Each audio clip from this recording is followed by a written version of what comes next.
मुराद आया होगा। तुम क्यों खड़ी हो गई? जाना नहीं यहां से। दादा मुराद मुझे ही लेने आया है, जाने दीजिए। खामोश रहो, बैठ जाओ बस यहां पर। बैठो। शाबाश, बैठी रहो, बस उठना नहीं यहां से। हयात कहाँ है? हयात अपने कमरे में है, दादा के पास। यहाँ आने की कोई खास वजह? बस दादा की तबीयत खराब थी तो मैंने फोन करके हयात को बताया और वो फौरन चली आई। ओके, ठीक है। बहू बेगम, असली बेटा, तुम सब जाओ यहां से। तुमसे बहुत अहम बात करनी है नौजवान। हयात, हयात चलो बाहर आ जाओ तुम। हयात। हशमत दादा, ये क्या कर रहे हैं आप? अपनी पोती को बचाने की कोशिश कर रहा हूं। किससे? बताता हूं सारी बात, सब्र करो। चलो। आज शाम 8 बजे से पहले तुम्हें घर में होना है। ओके, चलिए।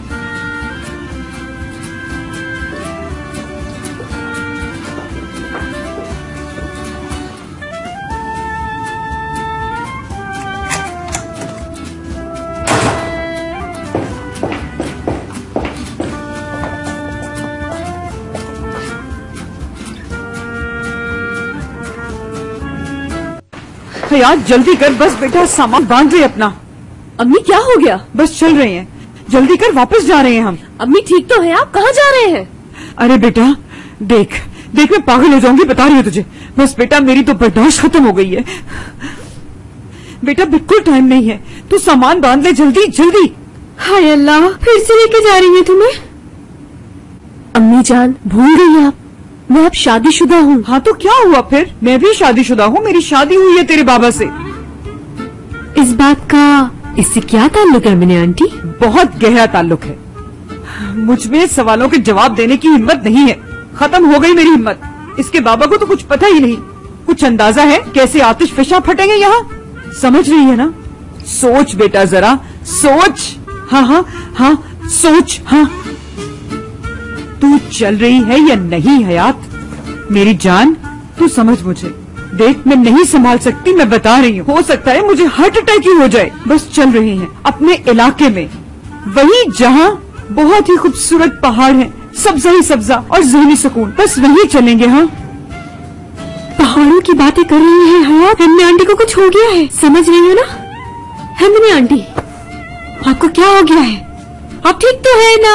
बताए मुझे जल्दी से। हेमनी आंटी। लड़की क्यों चिल्ला रही है? मुझे कुछ नहीं हुआ है, बिल्कुल ठीक हूँ मैं। सही सोचा ना मैंने? इस तरह सारे रिस्क खत्म हो जाएंगे और हम फिर से हंसी खुशी रह लेंगे, वो भी साथ मिलकर। हाँ अम्मी जान, बस इजी हो जाए, मेरा दिमाग खराब हो रहा है। कोई कह रहा है घर से कदम बाहर नहीं निकालना, कोई कह रहा है रात 8 बजे तक घर पहुँच जाना, और आप कह रही हैं वापस चले। इंसान हूँ मैं, घन चक्कर नहीं। अम्मी मैं कहीं नहीं जा रही हूँ, बस पागल ना बनाए मुझे, पागल ना बनाए।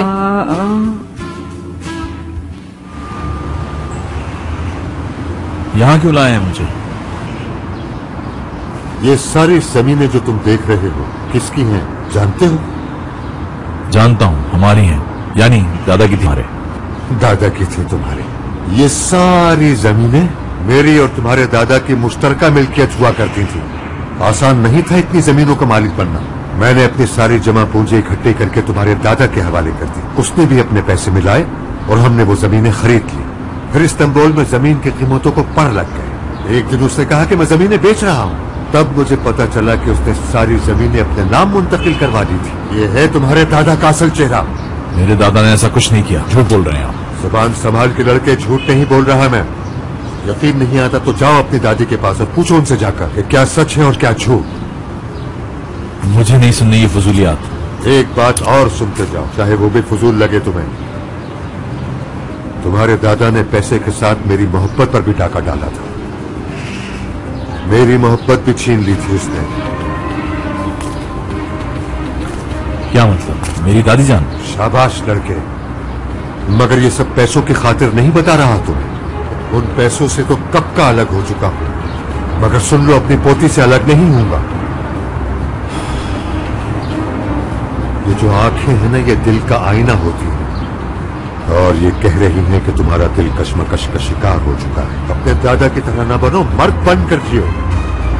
चलो ठीक है, मानता हूं हयात तुम्हारे जाल में फंस गई, मगर अब हर सूरत छोड़ना होगा उसे। आंखों में पढ़ना खूब आता है आपको दादा, हर शायद देख ली तो फिर ये भी देख ली।